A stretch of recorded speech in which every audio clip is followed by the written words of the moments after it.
What if spirituality isn't something you seek outside yourself, but something that lives, breathes, and pulses within your very body? What if your flesh, your breath, your being is already a temple of the divine? In fact, the word spirit itself comes from the Latin word spiritus, meaning breath, the very force that animates us. Across time, culture, breath has symbolized life, vitality, and connection to the divine. In the wise words of Jim Rohn, learning is the beginning of wealth. Learning is the beginning of health. Learning is the beginning of spirituality. Searching and learning is where the miracle process all begins. Today we'll explore the profound truth that spirituality is not an abstract escape from the body, but a deep embodied relationship between body, breath, and spirit. True spiritual growth requires a return to honoring the physical vessel as sacred, as the ancient ones did. By rediscovering this sacred union of body and spirit, we can move beyond fragmented intellectual spirituality into a lived experience where breath, body, and being awaken us to our true divine potential. Spirituality at its core is not separate from the physical. The breath, the very act of inhaling and exhaling, was seen by the ancients as the spirit itself. The air we breathe is an animating force, the cosmic energy flowing through all life. To the ancient mind, the body wasn't sinful, weak, or unworthy. It was a temple. It was designed to house, express, and reflect divine knowledge. Through practices of discipline, breathwork, clean living, awareness, spirit and matter fused into permanence. This was lived, embodied spirituality.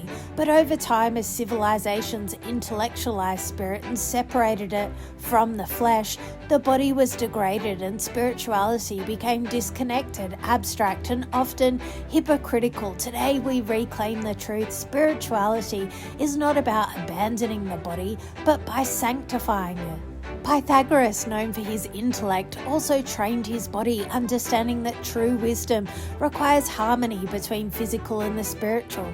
In ancient times, initiates underwent rigorous training, breathing, fasting, symbolic disciplines, not to deny the body, but to refine it, to prepare it as a vessel for higher consciousness.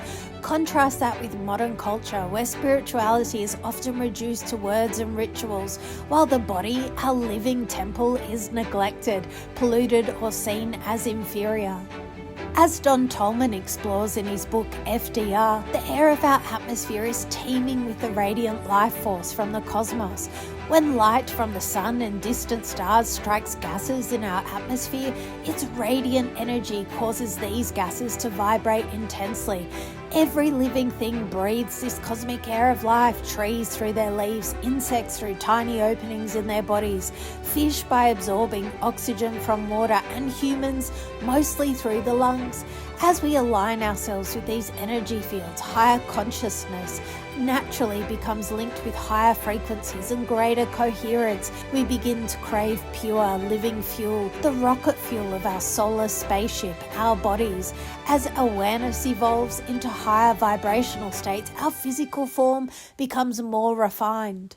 And we experience deeper connection until we ultimately become one with the cosmos. Consider the body not just as a building, but as a living temple, a vessel, a sailing ship, a starship embarking on a cosmic journey.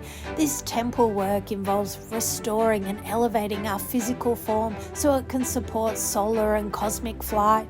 In this light, we see ourselves as builders of a new kind of vessel, a solar spacecraft. This process is about raising our consciousness to higher frequencies, allowing us to experience higher energy forms of physical being and access elevated states of consciousness and realms beyond this world. We can begin to perceive holographic images of environments and beings that are not yet part of our physical reality.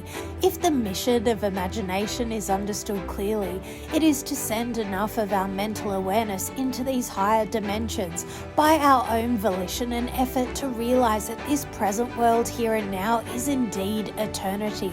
We are here to embody physical forms filled with life, intelligence, and the accumulated wisdom of material existence.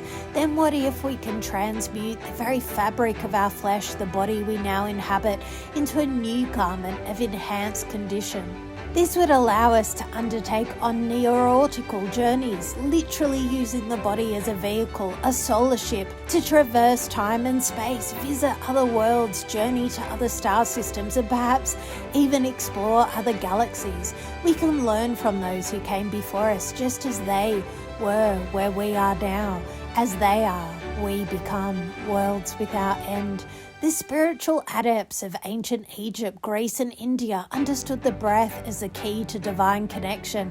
Yogis even today demonstrate the extraordinary spiritual potential awakened when the body and breath are purified and honored. Even modern science, though unable to fully explain it, acknowledges the profound link between breath, vitality and consciousness, validating ancient wisdom. If spirit is life and breath sustains life, then consciously engaging with breath and body becomes a spiritual act. Neglecting the body cuts off the flow of spirit. Honoring the body opens the door to spiritual clarity, vitality and divine alignment. Here are some practical action steps. 1. Honor the body as sacred. Treat your body as a temple. Nourish it, cleanse it, move it with reverence. 2. Breath awareness practice. Set aside time daily to sit quietly and observe your breath. Feel the divine life force with every inhalation. 3. Mind, body, spirit alignment. Ask yourself, are my spiritual practices aligned with my physical well-being? If not, gently adjust. 4. Integrate spirituality into the body. Let every meal, movement and breath be infused with mindfulness, seeing them not as mundane but as acts of devotion. Be aware of intellectualized spirituality that neglects the body. Instead, embody spirituality. Fast with wisdom, breathe with awareness, move with purpose. Let your flesh reflect your faith. Remember, your body's not your obstacle to spirituality. It is your greatest ally. Within your breath, your pulse, your very cells flows the same divine energy that animates all life. You don't need to escape your body to find spirit. You are spirit, clothed in flesh, breathing divine air, walking sacred ground. Reclaim your temple, embody your divinity, and watch your spiritual life blossom, not in theory, but in every breath, every step, every movement. Today, we've rediscovered that true spirituality is not an escape from the body, but a returning to honoring it. Breath is spirit, the body is temple. The union of both is the path to embodied living spirituality. Start now with every breath. Remember, you're swimming in spirit. Care for your temple. Let your spirituality be seen, felt and lived. Your body is not your burden, it's your bridge to the divine. Walk it, breathe it, live it, and in doing so, awaken the ancient, eternal, embodied spirituality that's always been within you. You've got this.